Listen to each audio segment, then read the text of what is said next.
He is not a cruel joke, taunting us human beings with sweet-sounding promises of feasts of unconditional love, and then before our eyes morphing into a slave driver, making us work for just a taste of the crumbs.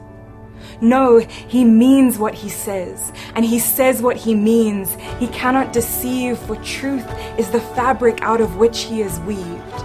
He cannot help but leak love because it's who he is, and he is able to cease loving us as much as he is able to cease existing. For as long as he is, he loves. He is not a cruel joke, placing desires and dreams into the deep places of our hearts, and then as soon as we begin to believe that they just might be within our reach, he releases a curveball to unravel them at the seams as he takes his front row seat to watch the disintegration of our dreams. No, he is our greatest cheerleader, the one that believes when all else looks bleak, the one that stands outside of time and sees the end from the beginning and knows undoubtedly that the seeds that he's planted into the soil of our hearts will become the trees they were destined to be, because he is far more invested into our abundance of life than we even have the capacity to be. He is not a cruel joke, up in heaven wand out, randomly assigning bouts of sickness to innocent bystanders, coldly noting their responses like a scientist experimenting with mice, prizes for the ones who take it without question.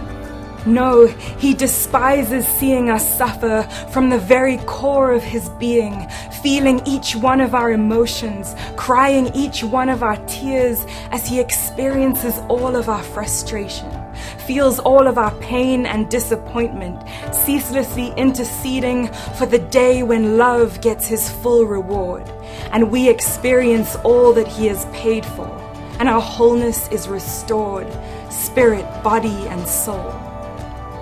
He is not a cruel joke, angry being up in the sky, indifferent when things are going right, but as soon as we make a slight mistake, his wrath is ignited, and he requires at least 15 apologies, preferably with us on our knees, before he returns once more to his state of apathy.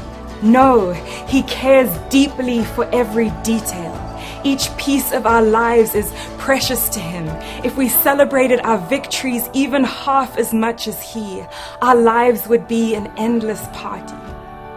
He is the proudest father, boring heaven's other residents with never-ending tales of even our tiniest accomplishments.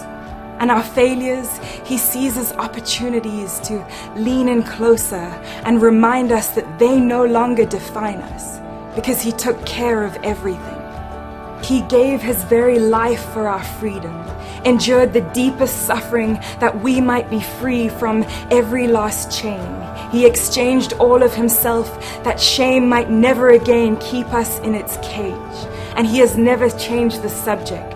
Our freedom remains top priority, that every aspect of life would scream his liberty, and our existence would express all that he created us to be. Because he means what he says, and he says what he means, for truth is the fabric out of which he is weaved.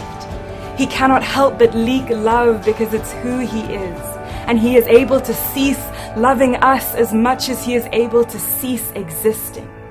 For as long as he is, he loves.